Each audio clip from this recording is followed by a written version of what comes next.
Welcome to another episode of HCP Visits. Here is your host, Woody Watts.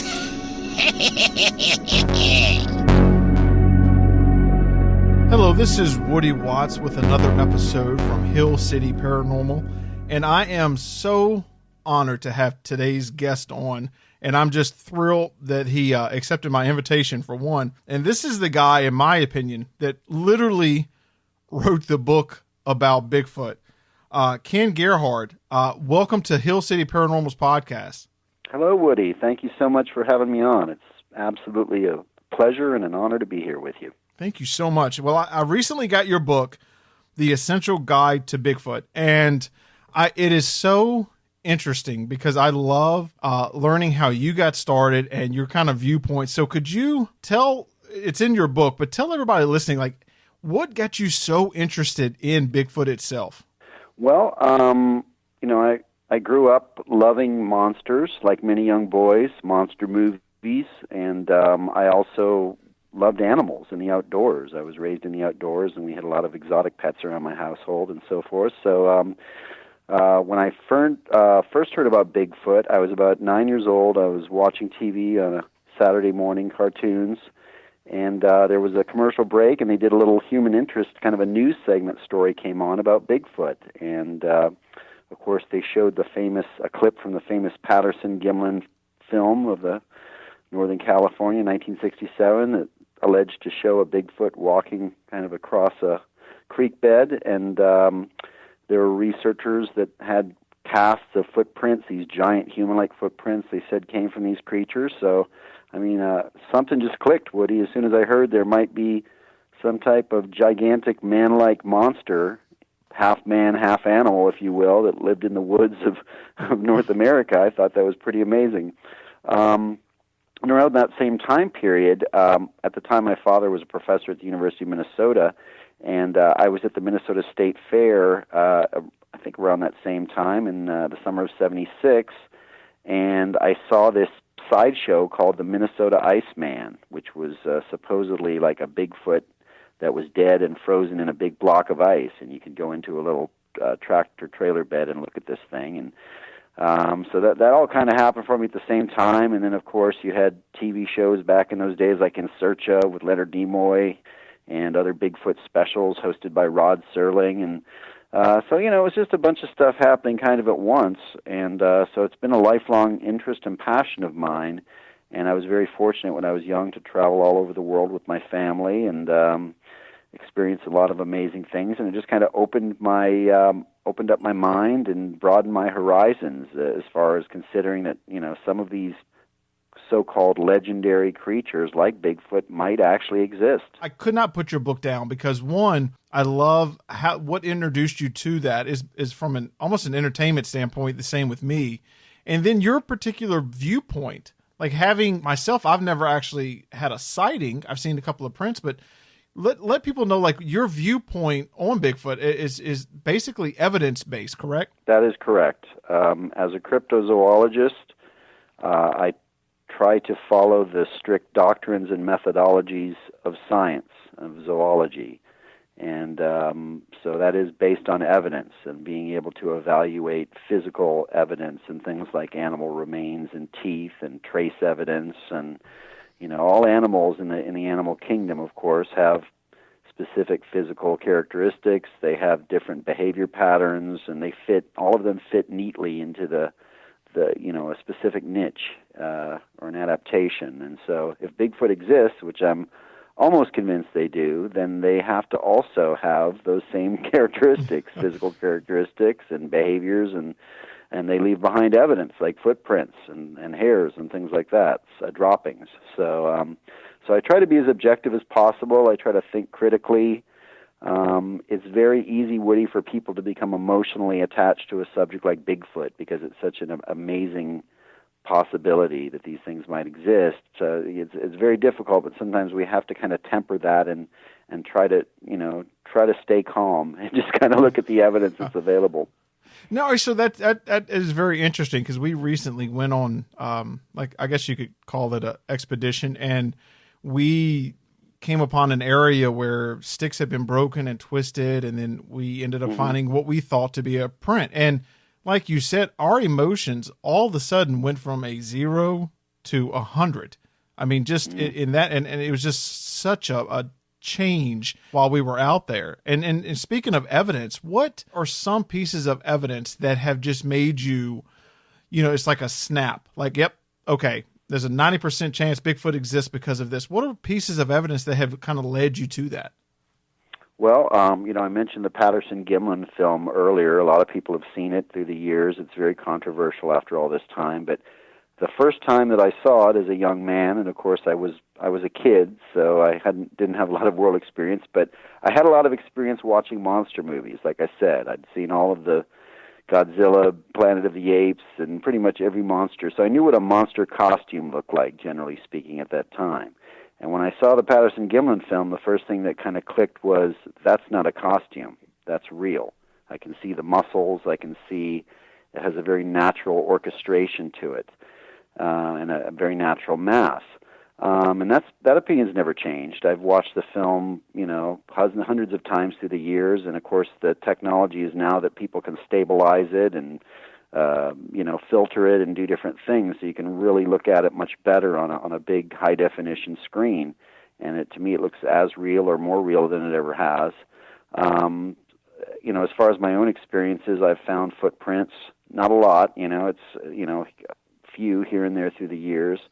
I've seen, I've heard vocalizations that I could not identify, and I'm pretty familiar with all the animal sounds here in North America, and I've heard what I consider to be primate-type sounds. Again, not all the time, just once in a while in certain locations. And of course, my lone encounter, which I talk about, is when I heard and recorded some really loud, deep grunting sounds that sounded like an ape. And this was at North Texas back in 2003. And it really affected me. And I found other evidence. We didn't see what made the sounds. We saw some eye shine. We didn't actually see it. It was in deep brush, and it was pretty scary, pretty nerve-wracking, because this thing sounded very loud and aggressive, and it was close to us. But the following morning, I found some footprints, a trackway where this thing had been, and I found several turtle shells that had been torn in half. So, the turtles had obviously been, mutilated. So, all of that was pretty convincing to me. And I've seen some of the other weird things that you talked about, these tree snaps and possible nests and stick structures and things through the years. And, you can't really consider that direct evidence because no one's ever seen a Bigfoot making one of these things or building a nest. So it's kind of conjecture. But it aligns with other evidence that other researchers have found around North America through the years, and usually in areas that are considered very active, where there's a lot of Bigfoot sightings and activity. Now, one of the things that really interests me as I'm working my way through your book, and I had not heard this term really, is your Littlefoot, right? Mm-hmm. Am I is that correct? Like, tell me your concept of that. Well, Littlefoot's kind of a name I'm not going to say I'm the first one to ever say it, but I kind of coined it in my book to describe what could potentially be another species of Bigfoot-type creature that's actually very small and kind of a pygmy or dwarf-sized version of Bigfoot. And this is based on evidence. It started for me, I've heard about these quote-unquote proto-pygmies were first described by a zoologist named Ivan Sanderson, who talked about reports around the world of little hairy man-like creatures, very powerful and thick, but very short, covered in hair. And in 2004, I mounted an expedition, the first of two expeditions to Central America, to search for evidence of a creature known as the duende. Duende is Spanish for goblin.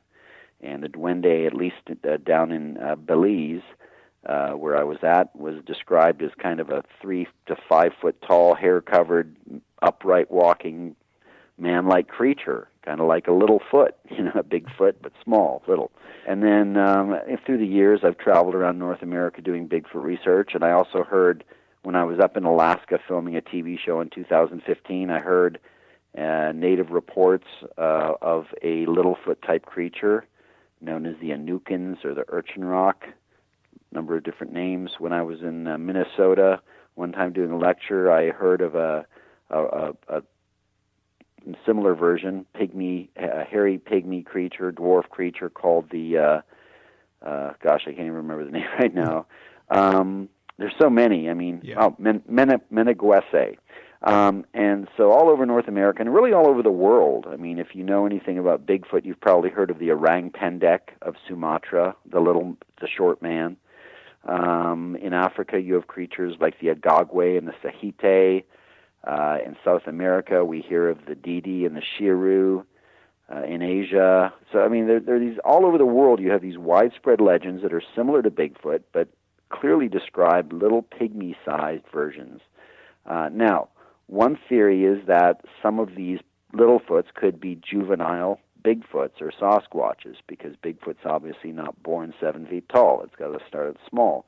But the traditions around the world describe races or civilizations of these little hair-covered creatures. Little people legends from Europe, gnomes and fairies and trolls and things like that are, could possibly be associated with these creatures as well. So it's just a theory, but it's been around for decades that there's more than one type of Bigfoot out there. There's the giant towering Sasquatch, and then there might be kind of a short pygmy-sized version as well. Well, that's so interesting. What it sounds like is all, you continually over your lifespan hear urban legends and tales, and in a way they all seem kind of connected. So you'll hear a legend of something small like that, and then it kind of leads you to that conclusion, and then, like you said, it may even be a tiny Bigfoot or a young one. And I guess one question that I ask myself and battle myself with is, how would you feel if something actually was caught? Like, what if like a Littlefoot or a Bigfoot or one of these creatures that, we've heard so much about, what if someone actually caught that? How would you feel about that? And what do you think should be done if that's the case, or should it have been let go? Like, what is your personal opinion on that? Well, I'm an animal lover, so I wouldn't want to see any of them harmed in any situation. But I do think that we have to have, at this point, definitive physical evidence that these things exist. So we have to have one captured, or perhaps someone will find one that's died of natural causes, or a bone or something like that. But if someone were to catch one of these things, of course, it would be earth-shattering. It would rock the foundation of science, sociology, social structures and cultures around the world. I mean, it would be huge, because it would completely shift the paradigm that we've all grown up with, thinking that we're the only human-like species on the planet. Our closest relatives are things like bonobos and chimpanzees.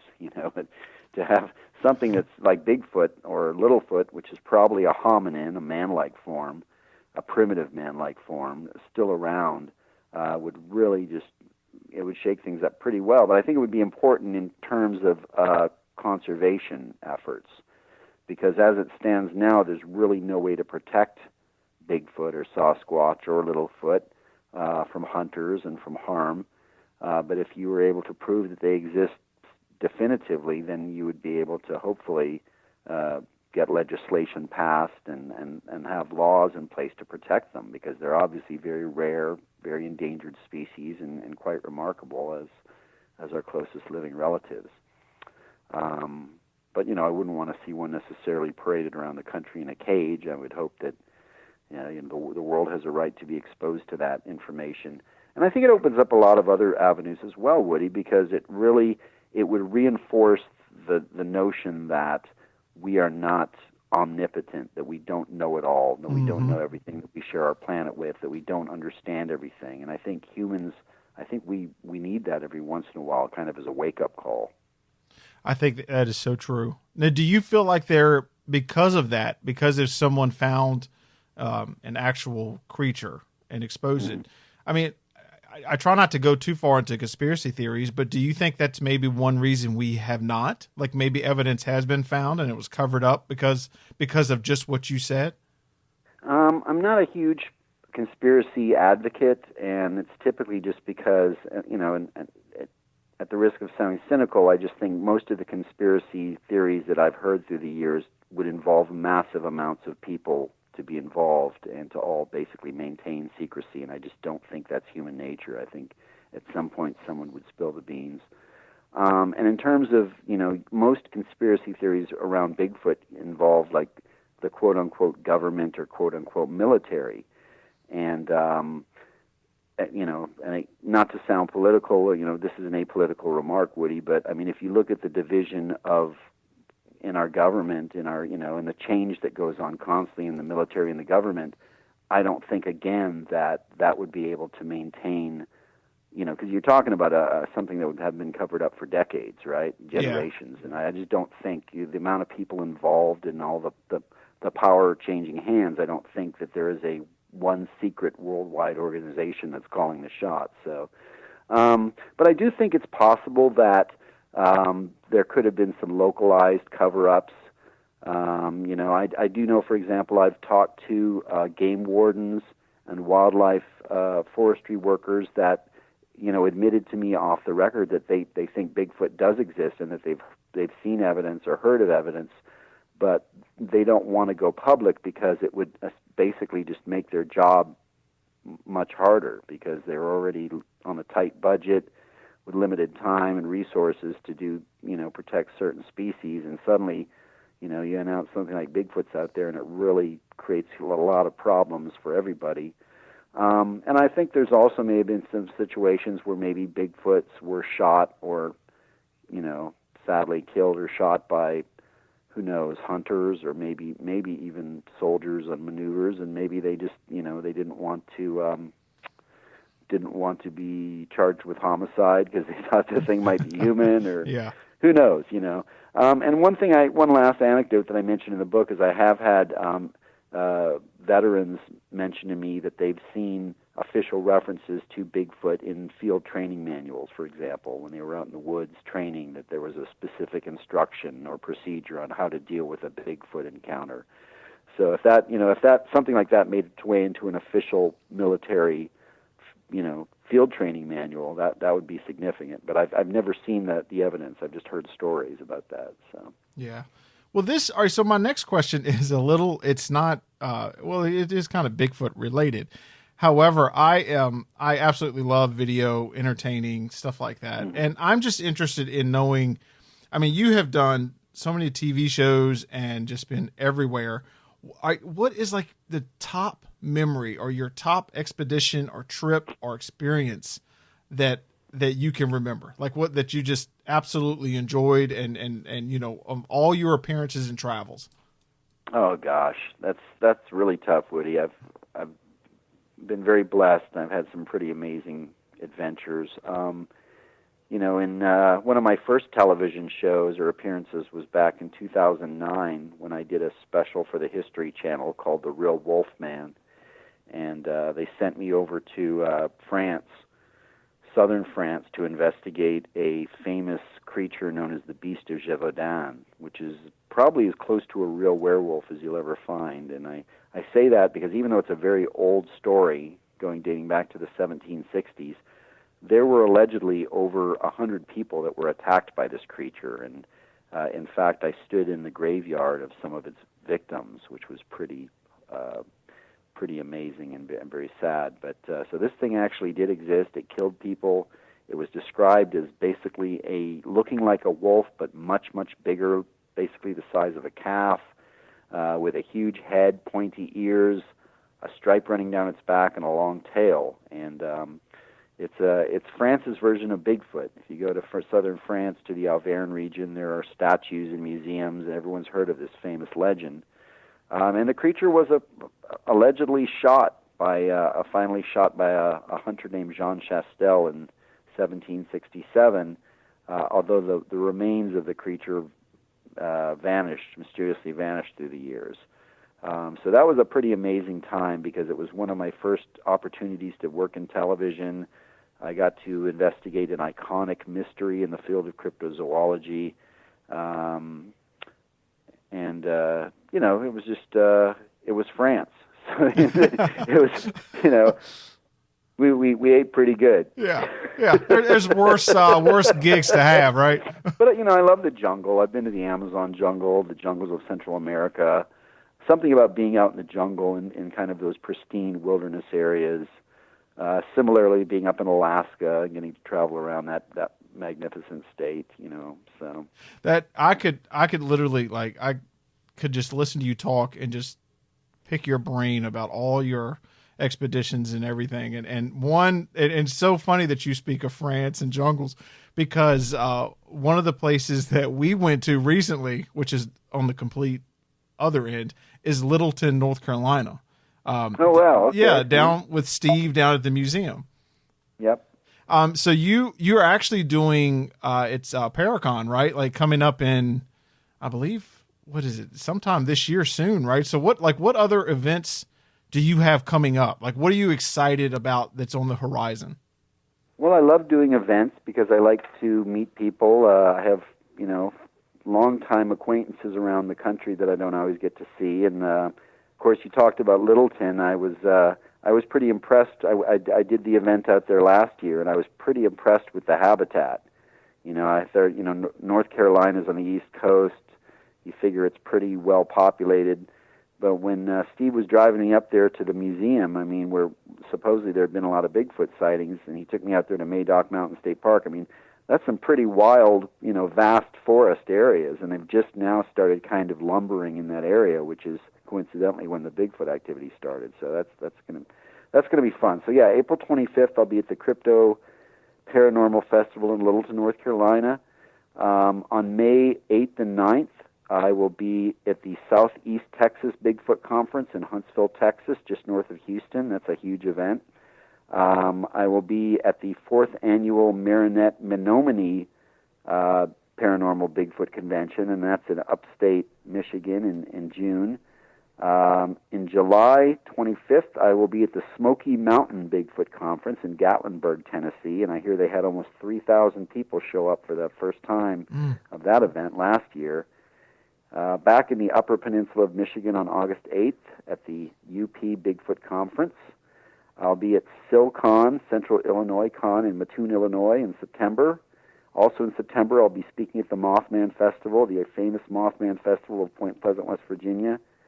And then on October 3rd, I will be in the Hanobia Bigfoot Festival in Oklahoma, and October, I'll be speaking at Fright Fest in Fort Wayne, Indiana. So I've got a lot of events coming up this year, and I'm real excited about all of them. You are a busy man, and we actually just booked our hotel for the Mothman Festival, so hopefully I will actually get to meet you in person. Oh, that would be fantastic. Yeah. I try to make it every other year. Reason being is that we usually drive, me and some of my other friends from speakers from Texas, Nick Redfern and Lyle Blackburn and so forth, but it's about a 20-hour drive for us each way, so we do it in one shot. So It's kind of like, it's an ordeal when we do it. So it's just like marathon. We kind of all made a deal. It's like, let's do this every other year, So yeah.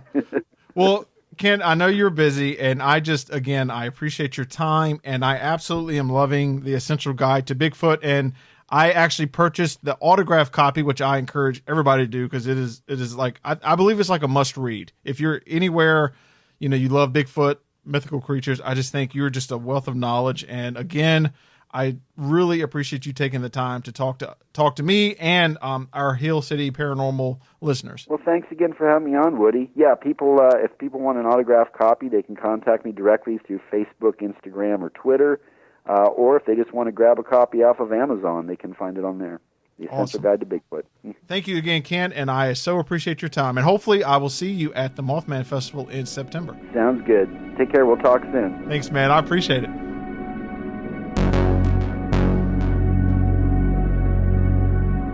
Until next time, be sure to check out our website at hillcityparanormal.com, and thank you for listening. This has concluded this episode.